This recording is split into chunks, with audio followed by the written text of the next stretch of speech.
एक समय की बात है। कन्याकुब्ज नामक नगर में एक ब्राह्मण अजामिल निवास करता था।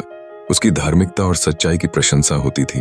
हर सुबह वह भगवान विष्णु की आराधना करता, मंत्रों का उच्चारण करता और अपने समुदाय की सेवा करता। उसकी भक्ति गहरी थी और हर व्यक्ति उसके जीवन के आदर्शों की सराहना करता था। लेकिन एक दिन अजामिल ने जंगल में एक वेश्या को देखा जो एक शराबी के साथ हंस रही थी। उस क्षण में उसका मन विचलित हो गया।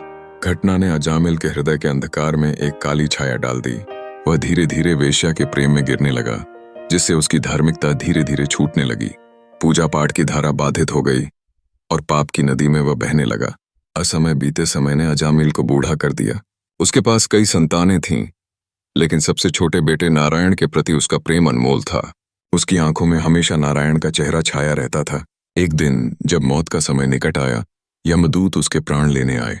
भयभीत होकर अजामिल ने अपने बेटे का नाम चिल्लाते हुए पुकारा, नारायण, नारायण। लेकिन यह यमदूतों द्वारा सुनने के बजाय उसने भगवान का नाम लिया। इसी क्षण एक दिव्य प्रकाश चारों ओर फैल गया।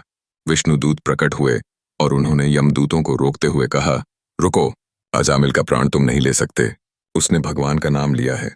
याद रहे, सच्चे भाव से लिया गया भगवान का नाम सभी पापों को मिटा देता है।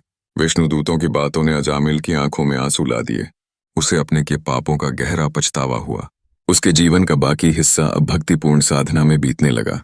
उसने हरिद्वार में निवास किया और अपने हृदय में भगवान की भक्ति को स्थान दिया। अंत में अजामिल ने मोक्ष पाया। उसकी आत्मा ने भगवान विष्णु के धाम को प्राप्त किया। उसकी कहानी यह सिखाती है कि भगवान का नाम इतना पवित्र है कि वह पापियों को भी शुद्ध कर देता है। बस एक बार सच्चे दिल से भगवान का नाम लो, यही उस धर्म की सच्चाई है।